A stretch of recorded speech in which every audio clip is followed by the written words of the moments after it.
नाज़रीन, ब्रेक के बाद दोबारा आपको खुशामदीद कहता हूँ। ब्रेक से पहले एक सवाल पूछा गया था कि 2004 में विज़िट पे यहाँ पर आए, 1.5 साल का बच्चा उनके साथ था। एप्लीकेशन उन्होंने की 2012 से पहले, जो जुलाई में जो चेंजेस हुई थी उससे पहले, और एप्लीकेशन की रिफ्यूज़ की गई। वो जुडिशल रिव्यू में गए। होम ऑफिस ने कहा कि जी आप यहाँ से अपना फ़ैसला वापस, अपना जुडिशल रिव्यू वापस ले लें, हम कंसेंट ऑर्डर करते हैं साइन, अपील का राइट देते हैं। अपील का राइट मिला, अपील में गए, अपील जीत ली। होम ऑफिस ने अपील कर दी, अपर ट्राइब्यूनल में गए, अपर ट्राइब्यूनल से भी जज ने कहा जज का फैसला सही था, कोई गलती नहीं थी उसमें। अब यहाँ पे जाके मसला आता है, क्योंकि यहाँ पे अब होम ऑफिस को आगे से उनको स्टेटस देना चाहिए था, लेकिन होम ऑफिस ने स्टेटस नहीं दिया और उल्टा उसको रिफ्यूज करके दोबारा भेज दिया और दोबारा इनको राइट ऑफ अपील दिया, जिसमें इन्होंने दोबारा से आगे से अपील कर दी हुई है और अभी इंतज़ार कर रहे हैं। जो कानूनन बात बनती है वो तो ये कि अब इनका एक बच्चा यहाँ पे जो पैदा हुआ था वो 10 साल का होने वाला है। जून में वो 10 साल का होगा तो उसको नेशनलाइजेशन हो सकती है, उसकी रजिस्ट्रेशन हो सकती है एज अ ब्रिटिश नेशनल। सो एक तो ये चीज़ है कि वो बच्चा ब्रिटिश नेशनल हो जाएगा। दूसरी बात, जो 1.5 साल का बच्चा था अब वो यहाँ पे तकरीबन 12 साल गुजार चुका हुआ है। सो इसका मतलब उसने अपनी सारी होश की ज़िंदगी यहाँ पे गुजारी है। अब मैं तो सिर्फ एक चीज़ समझ सकता हूँ कि होम ऑफिस के सामने या कोर्ट के सामने आपने बहुत अच्छा कोई एविडेंस नहीं दिया जिसकी वजह से उसने होम ऑफिस ने आपको रिफ्यूज़ किया दोबारा। मुझे तो यही चीज़ समझ आती है, अदरवाइज़ कोई और वो बात समझ नहीं आती कि होम ऑफिस कैसे रिफ्यूज़ कर सकता है इस तरह के केस को, कि जहाँ पे एक बच्चा यहाँ पे 12 साल से रह रहा है और वो ऑब्वियसली यहाँ का हिस्सा बन चुका हुआ है, यहाँ की एजुकेशन उसकी सारी यहाँ की है, उसकी जो लैंग्वेज एबिलिटी है उसकी हर चीज़ यहाँ के मुताबिक होगी। सो मुझे नहीं समझ आती कि उन्होंने कैसे रिफ्यूज़ कर दिया, लेकिन चलो फिर भी जो कुछ भी हुआ। अब जो आप इंतज़ार कर रहे हो, तुसी अपील कर चुके हो तो तुसी इंतज़ार कर रहे हो उनके होम ऑफिस कोर्ट की तरफों ਤੁਹਾਨੂੰ अपील की हेयरिंग डेट कदों मिलनी है। अपील हेयरिंग डेट मिलन का जरा मसला बनया अजकल वो सिर्फ है कि उन्होंने कोल रश बहुत है, जजिस बहुत कम ने, बजट बहुत कम है, तो जजिस वो ज़्यादा हायर कर भी नहीं रहे हैं, तो इस वजह तो बहुत ज़्यादा वेटिंग टाइम बन चुकी है, तो वो वजह तो तुहानू इंतज़ार करना पड़ रहा है। नाउ 6-7 मंथ्स तुहाडे गुजर चुके ने, हुण अपील डेट तुहानू मिल जानी चाहिए, बहुत जल्दी मिल जानी चाहिए। ਜਦੋਂ ਦੁਬਾਰਾ ਤੁਹਾਡੀ ਅਪੀਲ ਸੁਣੀ ਜਾਏਗੀ ਉੱਥੇ ਜੱਜ ਦੇ ਸਾਹਮਣੇ ਜਾ ਕੇ ਉਹਨਾਂ ਨੇ ਕਹੋ ਕਿ ਜੀ ਕੋਈ ਅਕਲ ਦੇ ਨਾਖੂਨ ਲਓ, ਤੁਸੀਂ ਕੀ ਕਰ ਰਹੇ ਹੋ? ਇੱਕ ਬੱਚਾ 12 ਸਾਲ ਤੋਂ ਇੱਥੇ ਰਹਿ ਰਿਹਾ ਹੈ, ਉਹਨੂੰ ਤੁਸੀਂ ਕਿਸ ਤਰ੍ਹਾਂ ਰਿਫਿਊਜ਼ ਕਰਕੇ ਕਹਿ ਸਕਦੇ ਹੋ ਕਿ ਇਹ ਰੀਜ਼ਨੇਬਲ ਹੈ ਕਿ ਅਜੇ ਵੀ ਵਾਪਸ ਜਾਏ? ਮੈਂ ਜਿਹੜਾ ਤੁਹਾਨੂੰ ਮਸ਼ਵਰਾ ਇੱਥੇ ਦੇਵਾਂਗਾ ਉਹ ਹੈ ਕਿ ਤੁਹਾਨੂੰ ਅਪੀਲ ਦਾ ਇੰਤਜ਼ਾਰ ਕਰਨ ਦੀ ਜ਼ਰੂਰਤ ਨਹੀਂ। मैं कहांगा कि अपने वकील दे कोल जाओ, वकील ने कहो कि तुहाडा सारा एविडेंस ला के होम ऑफिस नूं लिखे दोबारा कि तुहानू अपील की इंतजार करने की जरूरत नहीं, वो अपना डिसीजन रीकनसिडर करन, क्योंकि यह बिल्कुल ना इंसाफी वाली गल है, बिल्कुल गलत गल है कि वो तुहानू फिर भी रिफ्यूज़ कर रहे हैं। खास तौर पर अगर अपर ट्राइब्यूनल ने भी कह दिता सी कि तुहाडा डिसीजन जज ने जिहड़ा तुहाडे हक च दिता सी वो सही सी। अगर तो यह सारा कुछ उस तरह जिस तरह मैं समझा वा तो फिर तो तुहानू होम ऑफिस तो लिखना चाहिए, अपने MP नूं भी इन्वॉल्व करो, उन्होंने कहो कि जी इस चीज़ का जवाब लैके देन कि जी होम ऑफिस कहता है कि असी सारा कुछ दोबारा देखते हैं, फिर भी तुहानू रिफ्यूज़ कर रहे हैं। अगर तो फिर भी रिफ्यूज़ करते हैं फिर तुहानू अपील का इंतजार करना पैना है, फिर तुसीं अपील जाओ तो उत्थे जाके इट तो इट बजाओ उत्थे, बिकॉज यह तो बिल्कुल गलत चीज़ है। बहुत नाइंसाफ़ी वाली गल है कि एक बच्चा 12 साल तो इत्थे रह रहा है, किसी भी तरह देखो, किसी भी कानून देखो, यह चीज़ गलत लगती है कि एक बच्चा जरा 1.5 साल का आया सी हुण 12 साल इत्थे गुजार चुके हैं। ओबवियसली वो सारा एजुकेशन सिस्टम उन्हें सारा इत्थे शुरू किया, वो की जानदा उन्हें बाकी इंडिया के बारे तो यह बहुत ज़्यादा वाली गल बनती है। मेरा ख्याल है इनू अगर सही तरह हैंडल किया जाए तो तुहानू अपील का इंतजार नहीं करना पएगा, लेकिन अगर फिर भी तुहानू अपील का इंतजार करना पैंदा है तो फिर इस दफ़ा जो अपील तो जाओ तो अपनी तैयारी प्रॉपरली सही करके जाना, तो फिर सही बंदा नाल लैके जाओ जिहड़ा कोर्ट जाके तुहाडे लिए लड़े। Alright sir, best of luck with that. अगला सवाल लेते हैं जी। हेलो हेलो जी।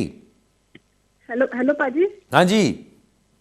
मैं मेरी मम्मी बारे ਤੁਹਾਨੂੰ ਪੁੱਛਣਾ ਹੈ ਕਿ ਮੇਰੀ ਮਦਰ ਨਾ ਇੰਡੀਆ ਤੋਂ ਇੱਥੇ ਆਇਆ ਨੂੰ ਉਹਨਾਂ ਨੂੰ 7 ਸਾਲ ਹੋ ਗਏ ਆ। ਅੱਛਾ। ਉਹ ਪਹਿਲਾਂ ਵਿਜ਼ਿਟਰ ਆਂਦੇ ਸੀ ਉੱਥੋਂ ਤੇ ਫਿਰ ਉਹਨਾਂ ਦੀ ਹੈਲਥ ਨੂੰ ਦੇਖਦੇ ਹੋਏ ਉਹਨਾਂ ਨੂੰ ਮੈਂ 2009 ਚ ਡਿਸਾਈਡ ਕੀਤਾ ਕਿ ਇੱਥੇ ਉਹਨਾਂ ਨੂੰ ਰੱਖ ਲਵਾਂ। ਠੀਕ। ਤੇ ਉਹਨਾਂ ਨੇ ਹੋਮ ਆਫਿਸ ਨੇ 2010 ਚ ਉਹਨਾਂ ਦਾ ਕੇਸ ਇੱਕ ਦੋ ਵਾਰੀ ਅਦਾ ਰਿਫਿਊਜ਼ ਕਰ ਦਿੱਤਾ, ਕੰਸੀਡਰੇਸ਼ਨ ਵੀ ਕਰਵਾਇਆ, ਰਿਫਿਊਜ਼ ਕਰ ਦਿੱਤਾ ਉਹਨਾਂ ਨੇ ਨਾ।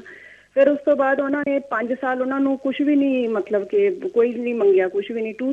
ਫਿਰ ਉਹਨਾਂ ਨੇ 2014 ਦੇ ਵਿੱਚ ਉਹਨਾਂ ਕੋਲੋਂ ਮੰਗਿਆ ਕਿ ਇਹਨਾਂ ਦਾ ਮੈਡੀਕਲ ਡਾਕਟਰੀ ਕੀ ਹੈਗਾ ਸਾਰਾ ਭੇਜੋ ਸਾਨੂੰ, ਵਨ ਸਟਾਪ ਵਾਰਨਿੰਗ ਜਿਹੜਾ ਨਾ। ਹਾਂਜੀ। ਸਟੇਟਮੈਂਟ ਆਫ ਐਡੀਸ਼ਨਲ ਗ੍ਰਾਂਟਸ ਜਾਂਦੀ ਹੈ। ਉਦੋਂ ਤੋਂ ਸਾਈਨਾਂ ਤੇ ਵੀ ਜਾਂਦੇ, ਉਹਨਾਂ ਨੇ ਸਾਈਨਾਂ ਤੇ ਵੀ ਲਗਵਾ ਲਿਆ ਸੀ। ਅੱਛਾ। ਤੇ ਮੈਂ ਪੁੱਛਣਾ ਹੈ ਕਿ ਹੁਣ 2009 ਦਾ ਕੇਸ ਆ ਤੇ 2012 ਚ ਇਹਨਾਂ ਨੇ ਸਾਰਾ ਚੇਂਜ ਕਰ ਦਿੱਤਾ ਹੈ ਨਾ ਲਾਅ ਜੋ ਵੀ ਹੈਗਾ ਆ। ਤੇ ਉਹ ਉਹਨਾਂ ਦਾ ਪੁਰਾਣੀ ਕੇਸ ਦੇ ਹਿਸਾਬ ਨਾਲ ਚੱਲੂਗੇ ਕਿ ਹੁਣ ਉਹ 2012 ਵਾਲਾ ਲਓਗੇ? ਤੇ ਦੂਸਰਾ ਕਿ ਜਿਹੜੀ ਵਨ ਸਟਾਪ ਵਾਰਨਿੰਗ ਆ ਉਹ ਕੀ ਹੁੰਦਾ ਹੈ ਜਿਹੜਾ ਉਹਨਾਂ ਨੇ, ਕਿਉਂਕਿ ਮੇਰਾ ਇੰਡੀਆ 'ਚ ਕੋਈ ਵੀ ਨਹੀਂ ਹੈਗਾ ਲੁੱਕ ਆਫਟਰ ਕਰਨ ਵਾਲਾ, ਮੇਰੇ ਕੋਲ ਮੇਰੇ ਡੈਡ ਵੀ ਨਹੀਂ ਹੈਗੇ, ਮੰਮੀ ਦੀ ਏਜ ਕੀ ਹੈ ਨਹੀਂ ਹੈਗਾ, ਕੋਈ ਵੀ ਨਹੀਂ ਹੈਗਾ, ਮੰਮੀ ਦੀ ਏਜ ਕਿੰਨੀ ਹੈ ਡਾਟਰ। ਤੇ ਮੈਂ ਥੋੜਾ ਮੇਰੀ ਮੰਮੀ ਬਾਰੇ ਪੁੱਛਣਾ, ਮੈਂ ਬਹੁਤ ਉਹਨਾਂ ਦਾ ਵਰੀ ਕਰਦੀ ਹਾਂ, ਫਿਕਰ ਹੈ। ਤੁਹਾਨੂੰ ਮੇਰੀ ਆਵਾਜ਼ ਆ ਰਹੀ ਹੈ? ਮੈਂ ਪੁੱਛ ਰਿਹਾ ਕਿ ਜੀ ਤੁਹਾਡੀ ਮੰਮੀ ਦੀ ਏਜ ਕੀ ਹੈ? ਉਹਨਾਂ ਦੀ 67 ਹੋਣੇ ਆ, ਜਦੋਂ ਕੇਸ ਦਿੱਤਾ ਸੀ ਉਦੋਂ 59 ਸੀ। ਓਕੇ 7 ਸਾਲ ਹੋ ਗਏ। ਚਲੋ ਠੀਕ ਹੈ, ਹੁਣ ਤੁਸੀਂ ਹੋਰ ਨਾ ਸੁਣੋ, ਮੈਂ ਦੱਸਦਾ ਨਾ ਅਗਲੇ ਸਾਲ ਅਗਸਤ ਵਿੱਚ ਉਹਨਾਂ ਦਾ ਪਾਸਪੋਰਟ ਖਤਮ ਹੋ ਜਾਣਾ ਹੈ, ਤੇ ਪਾਸਪੋਰਟ ਵੀ ਹੋਮ ਆਫਿਸ ਦੇ ਕੋਲ ਹੀ ਹੈ। ਏਦਾਂ ਸਾਨੂੰ ਕੋਈ ਫਿਕਰ ਕਰਨ ਵਾਲੀ ਜਾਂ ਡਰਨ ਵਾਲੀ ਗੱਲ ਤਾਂ ਨਹੀਂ ਹੈਗੀ। ਤੁਸੀਂ ਪਲੀਜ਼ ਮੈਨੂੰ ਥੋੜਾ ਜਿਹਾ ਐਕਸਪਲੇਨ ਕਰੋਗੇ ਕਿ ਮੈਨੂੰ ਜ਼ਿਆਦਾ ਏਦਾਂ ਪਤਾ ਨਹੀਂ ਕੁਝ ਵੀ। ਮੈਨੂੰ ਤੁਸੀਂ ਸਿਰਫ ਇੰਨਾ ਦੱਸ ਦਿਓ ਰਾਈਟ ਨਾਓ ਹੁਣੇ ਇਸ ਵੇਲੇ ਕੀ ਹੋ ਰਿਹਾ ਹੈ। ਸਾਰਾ ਟ੍ਰੀਟਮੈਂਟ ਇੱਥੋਂ ਕਰਵਾਉਂਦੀ ਉਹਨਾਂ ਦਾ ਮੈਂ, ਤੇ ਉਹਨਾਂ ਦੀ ਹੈਲਥ ਵੀ ਸਾਰਾ ਠੀਕ ਨਹੀਂ ਹੈਗੇ। ਓਕੇ ਚਲੋ ਠੀਕ ਹੈ ਜੀ, ਤੁਸੀਂ ਹੁਣ ਫੋਨ ਬੰਦ ਕਰੋ, ਮੈਂ ਜਵਾਬ ਦੇਣਾ ਤੁਹਾਨੂੰ। ਨੰਬਰ 1 ਇੰਪੋਰਟੈਂਟ ਚੀਜ਼ ਜਿਹੜੀ ਹੈ ਉਹਨਾਂ ਦੀ ਏਜ 67। ਤੁਸੀਂ ਦੱਸ ਰਹੇ ਹੋ ਉਹਨਾਂ ਦੀ ਮੈਡੀਕਲ ਪ੍ਰੋਬਲਮਸ ਵੀ ਨੇ। ਹੁਣ ਜਿਹੜਾ ਤੁਹਾਡਾ ਸਵਾਲ ਹੈ ਕਿ ਜੀ 2009 ਵਿੱਚ ਕੇਸ ਪਾਇਆ ਸੀ ਤੇ ਉਹਨੂੰ 2009 ਦੇ ਕਾਨੂੰਨ ਦੇ ਤਹਿਤ ਦੇਖਣਾ ਹੈ ਉਹਨਾਂ ਨੇ ਕਿ 2012 ਦੇ। ਹੁਣ ਗੱਲ ਇਹ ਹੁੰਦੀ ਹੈ ਕਿ ਜਦੋਂ ਤੁਸੀਂ ਕੇਸ ਪਾਉਂਦੇ ਹੋ, ਅਗਰ ਕੇਸ ਦਾ ਫੈਸਲਾ ਹੋ ਜਾਂਦਾ ਹੈ, ਇਹਦਾ ਮਤਲਬ ਉਹਨਾਂ ਨੇ ਫੈਸਲਾ ਉਸੇ ਕਾਨੂੰਨ ਵਿੱਚ ਕਰ ਦਿੱਤਾ ਤੇ ਉਹ ਚੀਜ਼ ਹੁਣ ਖਤਮ ਹੋ ਚੁੱਕੀ। ਹੁਣ ਜਿਹੜਾ ਤੁਸੀਂ ਕੇਸ ਪਾਓਗੇ ਉੱਥੇ ਉਹਨਾਂ ਨੇ ਅੱਜ ਦੇ ਕਾਨੂੰਨ ਦੇ ਮੁਤਾਬਿਕ ਉਹਨੂੰ ਫੈਸਲਾ ਕਰਨਾ। ਹੁਣ ਮੈਨੂੰ ਜਿਹੜੀ ਚੀਜ਼ ਸਮਝ ਨਹੀਂ ਅਜੇ ਆਈ, ਜਿਹੜਾ ਮੈਨੂੰ ਤੁਸੀਂ ਦੱਸਿਆ ਨਹੀਂ ਕਿ ਹੁਣ right now at this moment ਇਸ ਵੇਲੇ ਕੀ ਹੋ ਰਿਹਾ ਹੈ ਉਹਨਾਂ ਦੇ ਕੇਸ ਦਾ। ਅਗਰ ਇਸ ਵੇਲੇ ਤੁਹਾਡੀ ਕੋਈ ਐਪਲੀਕੇਸ਼ਨ ਪੈਂਡਿੰਗ ਨਹੀਂ ਹੈ, ਤੁਸੀਂ ਬਸ ਰਿਪੋਰਟਿੰਗ ਤੇ ਜਾਂਦੇ ਹੋ, ਯਾਨੀ ਮੰਮੀ ਤੁਹਾਡੀ ਰਿਪੋਰਟਿੰਗ ਤੇ ਜਾਂਦੀ ਹੈ ਤੇ ਤੁਸੀਂ ਬਸ ਇੰਤਜ਼ਾਰ ਕਰ ਰਹੇ ਹੋ ਕਿ ਅੱਛਾ ਕੋਈ ਫੈਸਲਾ ਆਏਗਾ, ਕੋਈ ਫੈਸਲਾ ਆਏਗਾ, ਉਹਦਾ ਕੋਈ ਫਾਇਦਾ ਨਹੀਂ ਹੈ। ਤੁਹਾਨੂੰ ਕੁਝ ਪਾਉਣਾ ਚਾਹੀਦਾ ਹੈ, ਤੁਹਾਨੂੰ ਕੋਈ ਨਈ ਐਪਲੀਕੇਸ਼ਨ ਪਾਉਣੀ ਚਾਹੀਦੀ ਹੈ। ਮੇਰਾ ਖਿਆਲ ਹੈ ਤੁਹਾਨੂੰ ਇੱਕ ਨਈ ਪੇਡ ਐਪਲੀਕੇਸ਼ਨ ਪਾ ਦੇਣੀ ਚਾਹੀਦੀ ਹੈ। ਅਗਰ ਕੋਈ ਹੋਰ ਚੀਜ਼ ਪੈਂਡਿੰਗ ਨਹੀਂ, ਉਸ ਐਪਲੀਕੇਸ਼ਨ ਵਿੱਚ ਤੁਸੀਂ ਦੱਸੋ ਕਿ ਉਹਨਾਂ ਦੇ ਵਾਪਸ ਜਾਣ ਦਾ ਕੀ ਨੁਕਸਾਨ ਹੈ। ਉਹਨਾਂ ਦੀ ਕੋਈ ਉੱਥੇ ਫੈਮਿਲੀ ਨਹੀਂ, ਕੋਈ ਉਹਨੂੰ ਲੁੱਕ ਆਫਟਰ ਕਰਨ ਵਾਲਾ ਨਹੀਂ। ਜਿਹੜੇ ਇਮੀਗ੍ਰੇਸ਼ਨ ਰੂਲਸ ਹੁਣ ਬਣ ਚੁੱਕੇ ਨੇ ਡਿਪੈਂਡੈਂਟ ਰਿਲੇਟਿਵ ਦੇ, ਉਹ ਕਹਿੰਦੇ ਨੇ ਕਿ ਬਾਈ ਰੀਜ਼ਨ ਆਫ ਏਜ, ਇਲਨੈਸ ਔਰ ਡਿਸੇਬਿਲਿਟੀ, ਯਾਨੀ ਜਾਂ ਤਾਂ ਉਹਨਾਂ ਦੀ ਉਮਰ ਦੀ ਵਜ੍ਹਾ ਤੋਂ, ਜਾਂ ਉਹਨਾਂ ਦੀ ਕਿਸੇ ਡਿਸੇਬਿਲਿਟੀ ਦੀ ਵਜ੍ਹਾ ਤੋਂ, ਜਾਂ ਫਿਰ ਉਹਨਾਂ ਦੀ ਜਿਹੜੀ ਉਮਰ ਹੈ, ਜੋ ਏਜ ਉਹਨਾਂ ਦੀ 67 ਹੈ, ਉਸ ਵਜ੍ਹਾ ਤੋਂ, ਕੋਈ ਵੀ ਤਿੰਨ ਵਿੱਚੋਂ ਕਿਸੇ ਇੱਕ ਵਜ੍ਹਾ ਤੋਂ ਉਹ ਆਪਣਾ ਖਿਆਲ ਨਹੀਂ ਰੱਖ ਸਕਦੇ ਉੱਥੇ ਜਾ ਕੇ।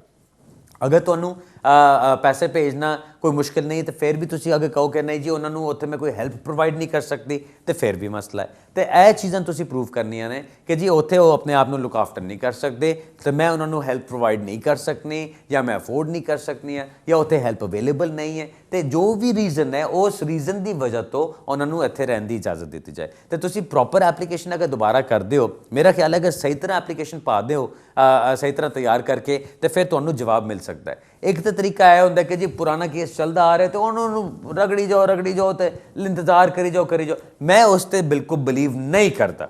ਮੈਂ ਕਹਿੰਦਾ ਕਿ ਜੀ ਅਗਰ ਤੁਹਾਡੇ ਕੇਸ ਤੋਂ ਅੱਜ ਐਪਲੀਕੇਸ਼ਨ ਪਾ ਕੇ, ਪੇਡ ਐਪਲੀਕੇਸ਼ਨ ਪਾ ਕੇ, ਠੀਕ ਹੈ ਤੁਹਾਡੀ ਫੀਸਾਂ ਲੱਗਦੀਆਂ ਨੇ, ਹੋਮ ਆਫਿਸ ਦੀ ਫੀਸ ਜਾਂਦੀ ਹੈ, NHS ਦਾ ਜਿਹੜਾ ਇਮੀਗ੍ਰੇਸ਼ਨ ਹੈਲਥ ਸਰਚਾਰਜ ਹੈ ਉਹ ਤੁਹਾਨੂੰ ਪੇ ਕਰਨਾ ਪੜਦਾ ਹੈ, ਉਹ ਸਾਰਾ ਕੁਝ ਕਰਕੇ ਅਗਰ ਤੁਹਾਨੂੰ ਜਵਾਬ ਹੁਣੇ ਹੀ ਮਿਲ ਜਾਂਦਾ ਹੈ, ਮੇਰਾ ਖਿਆਲ ਹੈ ਉਹ ਬਿਹਤਰ ਹੈ, ਬਜਾਏ ਇਸਕੇ ਕਿ ਤੁਸੀਂ ਇੰਤਜ਼ਾਰ ਕਰੀ ਜਾਓ।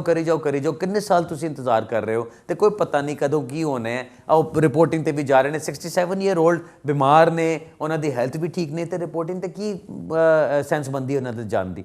ਤੇ ਮੇਰਾ ਖਿਆਲ ਹੈ ਤੁਹਾਡੇ ਕੇਸ ਨੂੰ ਥੋੜਾ ਬਿਹਤਰ ਹੈਂਡਲ ਕੀਤਾ ਜਾ ਸਕਦਾ ਹੈ। ਮੇਰੇ ਨਜ਼ਦੀਕ ਬਿਹਤਰ ਚੀਜ਼ ਹੈ ਵੇ ਕਿ ਤੁਸੀਂ ਉਹਨਾਂ ਦੀ ਨਈ ਐਪਲੀਕੇਸ਼ਨ ਪਾਓ, paid application. 811 pound home office ਦੀ ਫੀ ਹੋਣੀ ਹੈ, 500 ਪਾਉਂਡ ਤੁਹਾਡਾ ਇਮੀਗ੍ਰੇਸ਼ਨ ਹੈਲਥ ਸਰਚਾਰਜ ਆਉਣਾ ਹੈ। ਵਕੀਲ ਨੇ ਜੋ ਵੀ ਆਪਣੀ ਫੀਸ ਲੈਣੀ ਉਹ ਲੈਣੀ ਹੈ। ਪ੍ਰੋਪਰ ਵਕੀਲ ਦੇ ਕੋਲ ਜਾਣਾ ਜਿਹੜਾ ਬੰਦਾ ਆਪਣਾ ਕੰਮ ਜਾਣਦਾ ਹੋਵੇ, ਜਿਹਨੂੰ ਪਤਾ ਹੋਵੇ ਕਿ ਕੇਸ ਨੂੰ ਕਿਸ ਤਰ੍ਹਾਂ ਹੈਂਡਲ ਕਰਨਾ ਹੈ। ਚੌਥੀ ਚੀਜ਼ ਜਿਹੜੀ ਬਣਦੀ ਹੈ ਉਹ ਇਹ ਬਣਦੀ ਹੈ ਕਿ ਤੁਹਾਨੂੰ ਇੰਡੈਫੀਨਿਟ ਲੀਵ ਨਹੀਂ ਮਿਲੇਗੀ। ਤੁਹਾਨੂੰ ਇੱਥੇ ਅਗਰ ਮਿਲ ਗਿਆ ਸਟੇਟਸ ਤੇ ਤੁਹਾਨੂੰ 2.5 ਸਾਲ ਦਾ ਸਟੇਟਸ ਮਿਲੇਗਾ, ਜਿਹੜਾ ਕਿ ਬੁਰਾ ਨਹੀਂ ਹੈ। ਉਹਨਾਂ ਨੂੰ ਕੰਮ ਕਰਨਾ ਅਲਾਉਡ ਹੈ, ਅਗਰ ਉਹਨਾਂ ਨੇ ਕੰਮ ਕਰਨਾ ਹੈ, ਉਹਨਾਂ ਨੂੰ ਟਰੈਵਲ ਕਰਨਾ ਅਲਾਉਡ ਹੈ, ਤੇ ਉਹਨਾਂ ਨੂੰ ਇਮੀਗ੍ਰੇਸ਼ਨ ਹੈਲਥ ਸਰਚਾਰਜ ਪੇ ਕਰਨ ਦੇ ਬਾਅਦ, NHS ਦਾ ਸਭ ਕੁਝ ਪੇ ਕਰਨ ਦੇ ਬਾਅਦ ਉਹ ਫਿਰ ਆਪਣਾ ਇਲਾਜ ਵੀ ਕਰਾ ਸਕਦੇ ਨੇ। ਤੁਹਾਡੇ ਲਈ ਮੇਨ ਚੀਜ਼ਾਂ ਐਵੇਂ ਹੀ ਨੇ ਕਿ ਜੀ ਉਹ ਟਰੈਵਲ ਕਰ ਸਕਣ, ਉਹਨਾਂ ਨੂੰ ਇੱਥੋਂ ਕੱਢਿਆ ਨਾ ਜਾਏ, ਤੇ ਉਹਨਾਂ ਦਾ ਹੈਲਥ ਟ੍ਰੀਟਮੈਂਟ ਰੁਕਣਾ ਨਹੀਂ ਚਾਹੀਦਾ। ਇਹੀ ਚੀਜ਼ ਹੁੰਦੀ ਹੈ ਨਾ। ਅਗਰ ਇਹ ਸਾਰਾ ਕੁਝ ਚੱਲ ਪੈਂਦਾ, ਉਹਨਾਂ ਨੂੰ 2.5 ਸਾਲ ਦੀ ਲੀਵ ਮਿਲ ਜਾਂਦੀ, ਕੀ ਬੁਰਾ। मेरा ख्याल है ਤੁਹਾਨੂੰ पेड एप्लीकेशन करनी चाहिए, सारा कुछ जमा करो, पुराना भी नया भी, ਜਿਹੜਾ ਕੁਝ ਹੁਣ ਚੱਲ ਰਿਹਾ ਹੈ, ਜਿਹੜੇ ਇੰਡੀਆ 'ਚ ਤੁਹਾਡੇ ਸਰਕਮਸਟੈਂਸਸ ਨੇ, ਉੱਥੇ ਅਗਰ ਫੈਮਿਲੀ ਨਹੀਂ, ਜਿਹੜਾ ਕੋਈ ਘਰ ਸੀ ਅਗੇ ਅਜੇ ਵੀ ਹੈ, ਕੁਝ ਵੀ ਜੋ ਵੀ ਤੁਹਾਡੇ ਸਰਕਮਸਟੈਂਸਸ ਨੇ, ਵਕੀਲ ਨਾਲ ਗੱਲਬਾਤ ਕਰਕੇ ਮਸ਼ਵਰਾ ਕਰਕੇ ਮੇਰੇ ਨਾਲ ਗੱਲ ਕਰਨਾ ਚਾਹੁੰਦੇ ਹੋ, ਤੁਹਾਨੂੰ ਪਤਾ ਮੈਨੂੰ ਕਿੱਥੇ ਢੂੰढना ਹੈ, ਕਿਸ ਤਰ੍ਹਾਂ ਢੂੰढना ਹੈ, ਕੋਈ ਮਸਲਾ ਨਹੀਂ ਹੈ, ਤੁਸੀਂ ਮੈਨੂੰ ਮਿਲ ਕੇ ਮੇਰੇ ਨਾਲ ਗੱਲ ਕਰ ਸਕਦੇ ਹੋ ਤੇ ਮੈਂ ਕੇਸ ਤਿਆਰ ਕਰ ਦਿਆਂਗਾ। ਮੇਨ ਚੀਜ਼ ਹੈ ਵੇ ਕਿ ਮੇਰਾ ਖਿਆਲ ਹੈ ਪੁਰਾਣੇ ਕੇਸ ਦੇ ਤੇ ਪੁਰਾਣੇ ਲਾਅ ਵਿੱਚ ਲੜਨ ਦੀ ਬਜਾਏ ਬਿਹਤਰ ਹੈ ਤੁਸੀਂ ਨਈ ਐਪਲੀਕੇਸ਼ਨ ਕਰੋ, 2-3 ਮਹੀਨੇ 'ਚ ਤੁਹਾਨੂੰ ਜਵਾਬ ਆ ਜਾਏਗਾ ਤੇ ਆਪਣਾ ਕੰਮ ਕਰਾਓ। ਮੇਨ ਚੀਜ਼ ਹੈ ਵੇ ਕਿ ਤੁਸੀਂ ਆਪਣਾ ਕੰਮ ਕਰਾਓ। ਮੰਮੀ ਤੁਹਾਡੀ ਅਜੇ ਰਿਪੋਰਟਿੰਗ ਵਗੈਰਾ ਤੇ ਜਾਂਦੀ ਹੈ, ਮੇਰਾ ਖਿਆਲ ਹੈ ਬਹੁਤ ਜ਼ਿਆਦਾ ਤੰਗ ਹੁੰਦੀਆਂ ਨੇ, ਤੇ ਬਿਹਤਰ है कि ਤੁਸੀਂ नई एप्लीकेशन करो तो अपना स्टेटस कराओ। ऑलराइट जी, बेस्ट ऑफ लक। अगला सवाल लेते हैं जी। हेलो अस्सलाम वालेकुम जी। वालेकुम सलाम। अली भाई कैसे हैं? ठीक है बस कह रही है ठीक ठाक जी। मुझे ये पूछना था कि मैं 2006 में आया था, मैं और मेरी वाइफ, हाँ तो हम 2009 से जो है इनके साथ लगे हुए थे ह्यूमन राइट्स की एप्लीकेशन की, कभी ना हुई कभी हाँ हुई, इसी तरह पे चलता रहा। मेरे 3 बच्चे भी हैं, बड़ा बेटा अभी 9 साल का है, फिर एक बेटी 6 साल की, एक बेटी 3 साल की है। अभी लास्ट ईयर हमने असाइलम किया था क्योंकि मैं और मेरी वाइफ दोनों को पीछे प्रॉब्लम है, हमने डिफरेंट कास्ट से शादी की हुई है, तो इनकी फैमिली की तरफ से मुझे बहुत ज्यादा प्रॉब्लम है, खुद इनको भी है। तो अब हमें उन्होंने अपील की डेट दी है और अपील जो है वो अगस्त में है। मुझे ये पूछना है कि मैन एप्लीकेंट तो मैं ही हूँ, तो मैं अगर जाता हूँ तो मैं वाइफ को भी साथ लेके जाऊँ और बच्चों को भी लेके जाऊँ, और अगर वाइफ की तरफ से भी स्टेटमेंट जानी चाहिए क्योंकि उनको भी खतरा है, तो आया उनका भी बनता है या सिर्फ मुझे ही वो कंसीडर करेंगे? और दूसरा ये कि बच्चों को ले जाना बेहतर है या नहीं है? और बच्चों को जो ह्यूमन राइट्स है, जो बेटा मेरा 9 साल का हो गया है, बेटी मेरी 6 की है और एक छोटी 3 की है, तो बड़े बेटे के जो है वो मतलब ऐसे कौन सी चीजें हैं जो मैं उनको स्कूल की ऐसी चीजें लगाऊं कि जो उसको हेल्पफुल हों? क्योंकि ह्यूमन राइट्स में तो पहले हमने किया था तो वो तो रिफ्यूज हो गया था, तो उसके बाद हमने लास्ट ईयर असाइलम किया है क्योंकि हम नहीं जा सकते कि प्रॉब्लम्स हैं पीछे। सर आपने तो ह्यूमन राइट्स कब किया था? 2009 में किया था ना? 2009 में किया था ह्यूमन राइट्स को, तो मेरा बेटा सिर्फ 2 साल का था। जी बिल्कुल ठीक है। अब आपका बेटा 9 साल का है, अब उसने सारी जिंदगी अपनी यहीं पे गुजारी है, फिर वो भी रिफ्यूज हो गया 2012 में। चलें, मैं समझ गया हूँ सारा कुछ। अब आपको मैं जवाब देता हूँ, आप गौर से सुन लीजिए अब इसको, ठीक है? रेडी हैं? ओके चलें, अब जवाब आपका ये 2006 में आप यहाँ पर आते हैं, 2007 में जाके गालिबन आपका बच्चा पैदा होता है क्योंकि अब वो 9 साल का है। सो आपने यहाँ पे जो सारा टाइम गुजारा है, आपको स्टेटस मिलना बहुत मुश्किल है अपनी बेस पे। आपने असालम की भी बात की हुई है, असालम के ऊपर भी वो आपको ये कहेंगे कि जी आप इतने साल यहाँ पे आपने असालम नहीं किया, अगर आपको ख़तरा था तो आपको पहले बताना चाहिए था। आपकी इंटरकास्ट मैरिज, अब तो आपका बच्चा भी 9 साल का हो चुका है, असालम में मुझे आपके चांसेस काफ़ी ढीले नज़र आते हैं। मेरा ख्याल है आपने, क्योंकि आपको अपील का राइट मिला है, मैं हमेशा कहता हूँ और मैं दोबारा रिपीट करता हूँ, अपील का राइट मिलना is like gold dust. Appeal ऐसे है कि जैसे सोना आपके हाथ में लग गया। अपील इतनी मुश्किल से अब मिलती है। अगर आपको अपील का मौका मिला है, आपने कोर्ट में जाना है, अपनी भरपूर तैयारी के साथ अब आपने जाना है।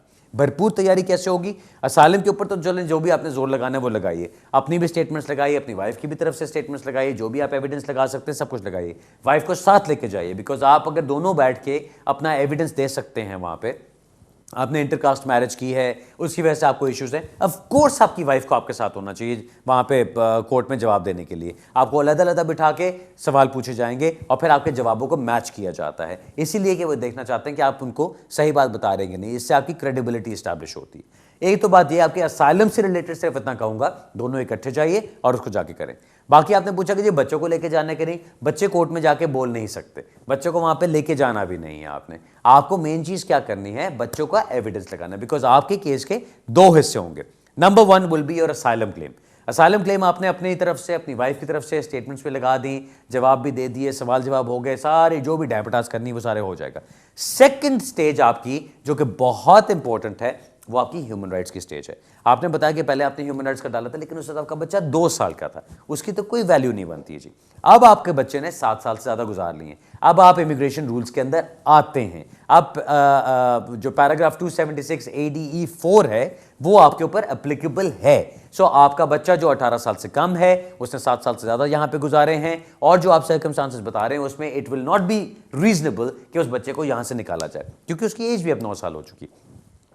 अपने बच्चे का तमाम एविडेंस लगाइए, बताइए कि आपका बच्चा कितना एस्टैब्लिश हो चुका है यहाँ पे, वो पढ़ाई में कैसा है, वो स्कूल में कैसा है, वो कौन से बच्चों में उठता बैठता है, सारे अपने देसी बच्चों में उठता बैठता है कि गोरे बच्चों में भी उठता बैठता है। जितना वो ज़्यादा मल्टी कल्चरल डाइवर्स एनवायरनमेंट के अंदर रह रहा होगा उतना आपका केस स्ट्रांग बनता है। अगर आपने तस्वीरें लगाई, सारे देसी बच्चे बैठे हुए इकट्ठे, सारे बैठ के हलवा पूड़ी खा रहे हैं या सारे बैठ के चिकन कढ़ाई खा रहे हैं, तो उन्होंने कहना कि जी ये तो कोई मसला नहीं, तो आप अपने कल्चर की चीज़ें ही कर रहे हैं। लेकिन अगर वो बैठा हुआ बाकी लोगों के साथ जो और कल्चर्स के हैं या और नेशनैलिटीज़ के हैं या और रंगत के हैं, तो उससे आपको ये प्रूव हो जाता है कि आपका बच्चा एक मल्टी कल्चरल एनवायरनमेंट में चल रहा है और वो यहाँ पे उसके मुताबिक एडजस्ट भी हो चुका है। So that is the important point. आपने जिस चीज़ पे जोर डालना है वो आपके बच्चे का है। मेरे ख्याल में आपके केस के अंदर जो विनेबल चीज़ बनती है वो आपके असाइलम से ज़्यादा आपके बच्चे के 9 साल बनते हैं, उसके ऊपर पूरा पूरा आपने जोर डालना है। जो बाकी बात है कि उसके डॉक्यूमेंट्स क्या लगेंगे, हर केस डिफरेंट होता है जी। आपको बच्चे की फोटोग्राफ्स भी लगानी चाहिए, उसके स्कूल के लेटर्स होने चाहिए, टीचर्स की तरफ से लेटर्स होने चाहिए, सोशल सर्विसेज की, सोशल वर्कर की रिपोर्ट लगा लीजिए साथ, कुछ साइकेट्रिस्ट की तो खैर ज़रूरत नहीं है, हर केस में सूटेबल नहीं होता, लेकिन फ्रेंड्स फैमिली की तरफ से लेटर्स ऑफ सपोर्ट लगेंगे। जिस तरह से मैंने बताया ये सारी चीज़ें आपको बिल्डअप करनी है और फिर अपने बच्चे की एक लाइफ आपने इमर्ज करा के दिखानी है कोर्ट को कि जी ये मेरा बच्चा है जो अब 9 साल का हो चुका है और किसी कल्चर को वो नहीं जानता, किसी कंट्री को और नहीं जानता, वो यूके में पैदा हुआ, यूके में पला बड़ा, वो for all intends and purposes अपने आप को ब्रिटिश नेशनल समझता है और अपने आप को उसी तरह से कंसिडर करता है जिस तरह बाकी बच्चे हैं यहाँ पे। सो उसको उसी तरह से देखा जाए। मेरा ख्याल है आपकी अपील का बहुत सुनहरी मौका है जहाँ पे आपको सही तरह से जोर लगाना है। यहाँ पे ये गलती मत कीजिएगा कि पूरा जोर असालम पे लगा दिया कि चलो जी वो ह्यूमन राइट्स को बाद में देखा जाएगा। Absolutely not.